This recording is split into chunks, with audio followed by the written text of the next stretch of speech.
Well, the question is what constitutes being better? Is it staying the number 2 seed or 1 seed, or is it getting out of the first round? Because I'll be fucking number 6 if I could get to the second round or the conference finals. I was gonna say I'd rather look at the playoffs and getting out of the first round into the second, getting close to the Western Conference Finals. Because barring injury and all that, I can't put a number on. Oh, I need second seed or the way that schedules go and all that stuff. So Yeah, but you know how that shit's gonna go if you linger in that 4 or 5 area forever. Then they're like, "Oh, we should have kept Jalen. We should have kept Dylan." yeah, It's like no, this because the team is learning how to play basketball like over again because it's a different team than last year. yeah.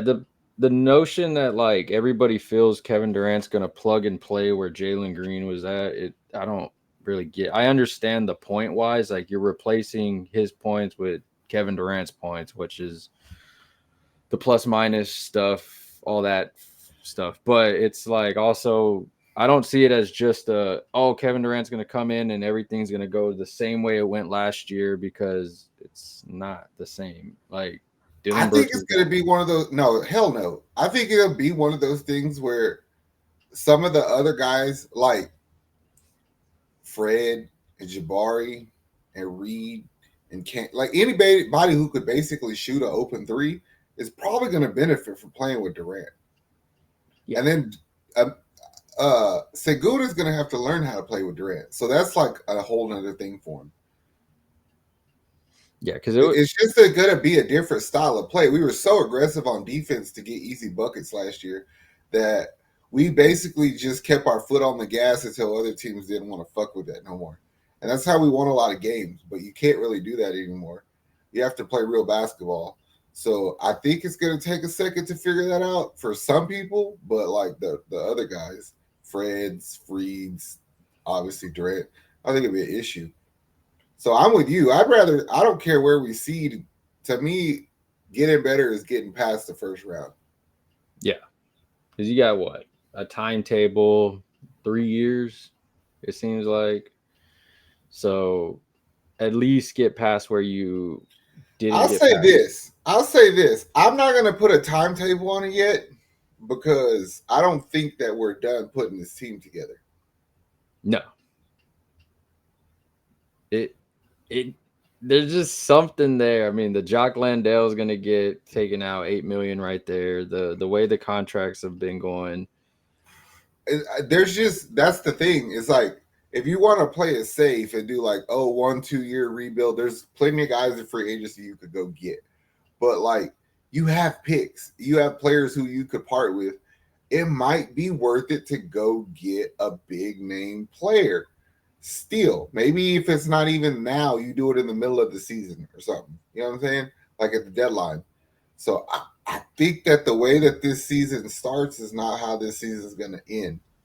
I think they're in flux because they don't know how to play together. So they're going to trial and error that shit, make changes, and then we'll be fine.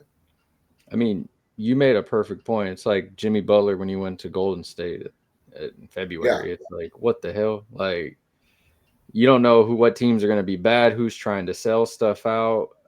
So many names are coming out. I mean, July 1st is the official new season, but Mm-hmm. like all the names of players getting like pushed out of places, like I don't want the guy, That's but what I'm like saying. It like a feels like name of a Paul lot of teams are George. desperate. Yeah, I don't know if I no. want Paul George.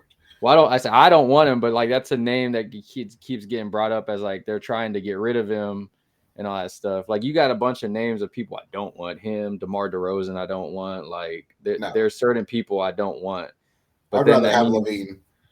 but that means that there's players also that I might want that Raphael's probably getting calls from, and it goes right back to like he keeps saying, well, he's not saying, but people are saying that Cam Whitmore is that one name that keeps getting brought up by a lot of teams. Like they're like, hey, what is it going to take him from you? Like, what is it going to take to get him from To your team? me, to me, the way I feel like it's good, it should be is like figure out how you value what you have and how you anticipate using them, and it gives you an idea of what you're willing. what pocket to reach in to go get more shit. Meaning, am I willing to spend the liquid cash we have on hand? Am I willing to spend the picks for a trade? Am I willing to take on contracts because I could take it on down? You know what I'm saying? Because like if you just want to spend a little bit of money, you can go get players like Malcolm Brogdon. You know what I'm saying? And he'd be a decent fit, but I don't know if that puts you over shit. But on the, there's other players like, man, you might could go swindle CJ McCollum from Washington. And I think he'd be a perfect fit off the bench. Coming off of a bad Pelican season, got traded to Washington.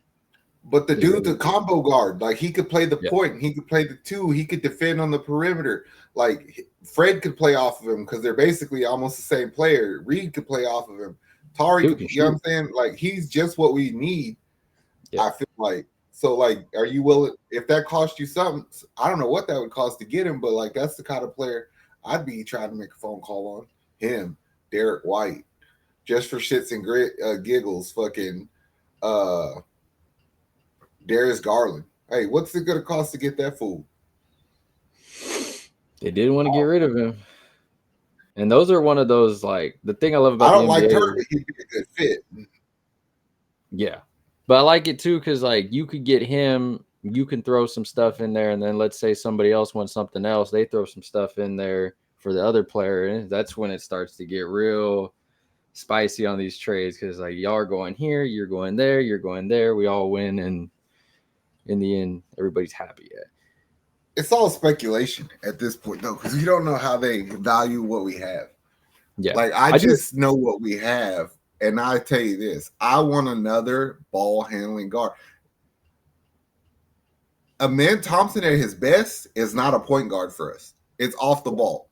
Like, it's just fucking shit up for everybody else doing that. Like, he benefits us more not at point guard as that point. Like, he could play the point if we're pushing, but like, don't set up a half court offense with him. Yeah. And we kind of saw that last year with how he was playing. We were like, oh, you were the point guard of the future, but your benefits on this side more going this way. I mean, the benefit I like is like Reed Shepherd. We finally can probably see him getting minutes because the dude can ball. And that's a guy I'm kind of happy to get some minutes on. And then I always just circle back to like Cam because do they like him? Do they don't like him? Do they want to get rid of him? Do they not want to get rid of him? Like, I don't give a fuck about Cam. Like, I really don't at this point because you're at the very best. This is no disrespect to Cam. He's super talented. At the very best, you're nothing but a spark plug. Like, you're not a guy who I could rely on every time. Yeah. You're the guy that is like, when we're fucking not doing nothing, I hope you could get us going. You know what I'm saying? Yeah. So, like, you don't win playoff games that way. No. And that's where I'm kind of like, all right, I feel that they're ready to move him in a piece thing that matters for like you said earlier, a veteran and all that stuff. But who's the veteran that I can get with him? Because it's a shiny toy for a new There's a strong possibility we just keep him, let him eat up innings in the fucking in the season, and then you just when you shrink the lineup in the playoffs, he's not a factor. I could be wrong. He could play a big part, but I just get the feeling Ime don't like him and he don't like Ime. Yeah, you get that feeling real quick when you see that. It's almost to the Jalen thing where like it feels like the team about to give up on him, so you might trade him before he loses value. Yeah, I mean you got him as a steal, so it's like one of those things. I mean, I don't know. The team, you said it best. I don't think they're done. I feel like there's something that needs, I don't know, it needs to be made, but I feel like there's another move that will be made in some shape. There's a couple. I don't think your big splash free agency signings. I think you'll get some though.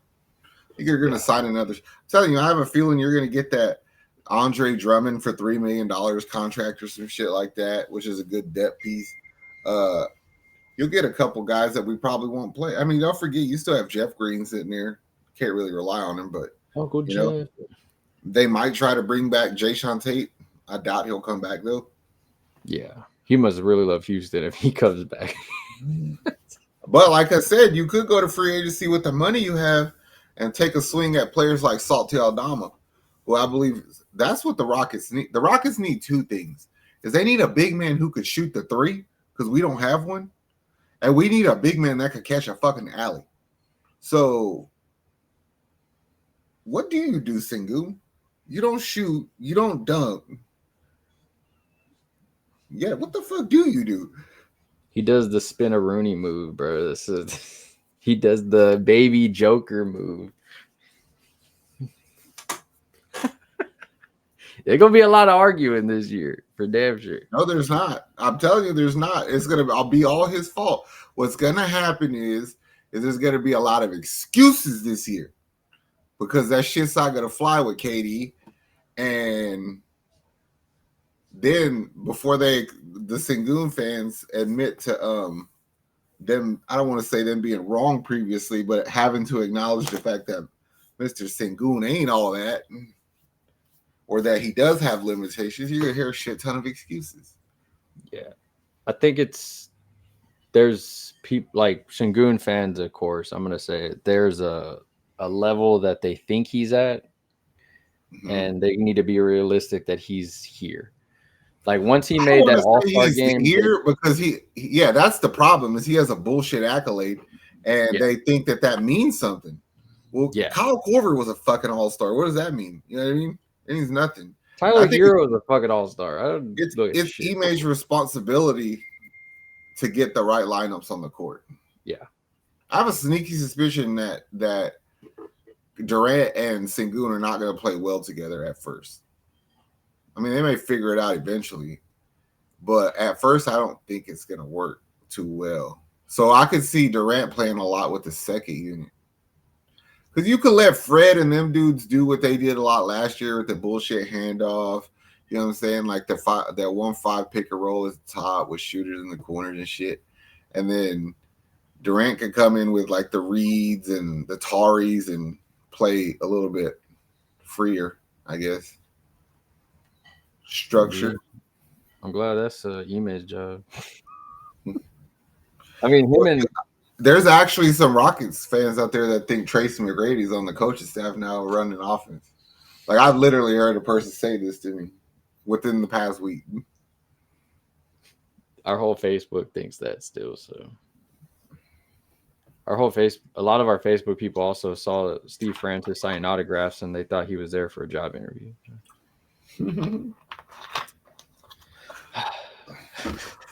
Well, the other coaches though that are on the squad, they're gonna have a lot to work. But a lot of them know Durant. Ime and Durant go way back from Team USA, Brooklyn. But if we're being honest, like, is there anything aside from scheme specific things that them coaches can tell Durant? Like they can't teach him how to do shit. You can't teach him a different mentality, philosophy, or anything. Like, so that's why I say it's Durant's team. I don't care who likes it or not. Slim Reaper. The thing is, when Fred VanVleet said that Dylan Brooks was the key part of helping him change the culture here, we get that Sengun and Jalen were, quote unquote, the faces of the organization. But when it comes to that culture and how it was built, Fred and Dylan had a key thing. I look now at. I didn't feel like either one of them were the face. The face has been Ime since he walked in the door. Yeah. And they're right about Dylan because he had a fucking reputation that came with him. Yeah. If you look at our team, it was like we play defense, we're aggressive, we're agitating, and we run. And that's kind of what Dylan embodied. Now it just has to be Amen. Like Amen, you have to back that up. Yeah. What you did last year going into the end of it, you need to bring. Well, you got the Terry twins, and then you got Jabari, so you're still good. Yeah. Ahmed Thompson is a top 5 perimeter ball defender, so like you're still good. Yeah, I just feel like when it comes down to it, I mean, Fred and Durant are probably going to be those two more vocal people that are, whether it's like, I'm not saying like arguing and all that stuff, but it's going to be like, hey, dog, like this is how it should be done. And I'm talking to like That's what certain I'm players. fearful of. I don't feel like they're going to be vocal in a good way. I think they're going to be like, do what I tell you. Yeah. Well, we're gonna see young and older. I We'll told you see. that I can't wait to see Kevin Durant reverse fadeaway from the mid range for the first time in a Rockets jersey. Like, it's gonna look so dope to me. He's one of my 5 best players ever. Like, he's the best scorer I ever seen. It's just gonna be cool. How many years did we go about Durant? I never thought he would ever be a Rocket. Like, Yeah, I'm I just never saying, like engaged him. rumor wise, and we were always like, whatever, whatever. Yeah, okay, yeah. Kevin Durant's coming to Houston, and then when it broke, we were just like, What the fuck? this is fake. And like, but Kevin Durant, Houston, says he wants to finish his career here. I'm telling you, take a little bit of a pay cut because we know he will, so we could bring in another player to help you, and we're Gucci. Yeah. I don't know who that player is going to be. I have to see him play first. Listen, Linda, listen. We could be all overlooking this if Amin Thompson plays how I think he can. If that motherfucker comes out there and averages 22, 20, 20, 22 points, it's a different ballgame, folks. Y'all not fucking with us. I don't care who else is in Texas thinking that they're doing something. If Amin Thompson can average 20 to 22 points, that means we're fucking some stuff up. With on top of Durant and Sanguini, nah, we're good. We're good. Yeah, I think that's the big key of what's the next step that a min takes. Because like you've always been saying, if this dude can get a jump shot, it's I don't even need you to make a lot of them. I just need you to shoot some of them just so you could get a closeout and so you could go. Or you yeah. could pump fake and go. You know what I'm saying? Like if you got like a Draymond Green jump shot, would that be like? Because I No. mean, like I need it to be different. Here's the thing. Draymond can make 3 in a row. They're gonna let him freely take 4 and yeah, 5 and 6. Like I don't. Well, I'll lose. I'll die on that sword with Draymond making it. I need you to be a threat with the. Like you can't let them come off your body. I mean, yeah, because then that means that they're sagging on Sengun or yeah, they're leaking on Durant or whatever. You know what I'm saying? Like you're as good as you are. You can't only be the guy who back cuts because you're yeah. better than. Well, Amin, I'm trusting you, man. I think you good. You got that. Him and his brother, they just got something in them where they just was there, just basketball players. We got to keep Jabari. That was fun. I'm happy I about that. think Jabari's gonna have his career high in scoring this coming year. It's just he's gonna get open shots. Yeah, yeah. And I ain't gonna lie, at the end of the season in the playoffs, Jabari was making a shit ton of threes. Like he was that corner guy. He's the perfect like corner guy. He's 6'10" PJ Tucker to me. Yeah, I agree. So we went through a few names. Didn't go through trades because honestly, we don't know who's on the trade block. But I won't be surprised if.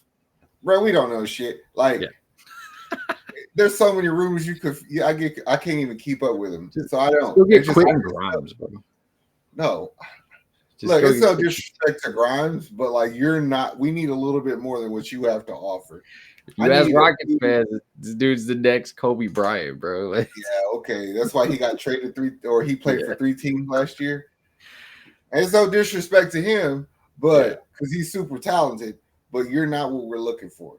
You're not that guy, pal. I feel like if you're going all in, you use up some of your stock that you had, kind of the way Boston did a bit, and get what you need and go in full octane, ready to go. Like, bro, look, if somehow Houston could swing the deal to get Dereck White off of Boston, which I doubt Boston's going to come off of him that easily, but if Houston could swing a deal and put him on our bench, and with him coming off the bench, bro, you ain't seen Jock Rodden since fucking like Wemby came into the league because he's the perfect player for what we have now.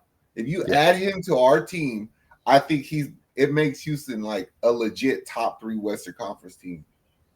That's one of those. Yeah, I would like that. That's one of those pieces that he does those little things. That's what's frustrating about where we are is you could look at what we have. You know what you're going to get from Durant. I know what the fuck the Reapers bringing. You know what I'm saying? Yeah. There's enough. We've seen the dudes on our teams that are going to play a lot of minutes. Fred, Sengun, Jabari. Those guys, I have a good idea what to expect from you. Reed Shepherd might be a little bit of a wild card. You know what I'm saying? Yeah. But if you put a dude like fucking Dereck White, you're like, oh shit. That cleans up everything. You're good. Championship caliber. He's played for Team USA. Duke and ball. It's like great. Yeah. He plays his role. Like, combo guard, shoot the open 3, defends at a high tick, guards the 1, 2, or the 3. He don't give a shit. That's what I was about to say. It's what's frustrating is you know what we need, we just don't know where to get it from. Yeah. Well, it's gonna be interesting. There's a few people out there. I won't be surprised when he makes the trade or for somebody. Rockets fans, let us know in the comments what you think. It's just speculation at this point until July 1st, or we get a trade. So, all in all, let us know who your pick is. We'll put a poll out. Other than that, all love Houston. Later.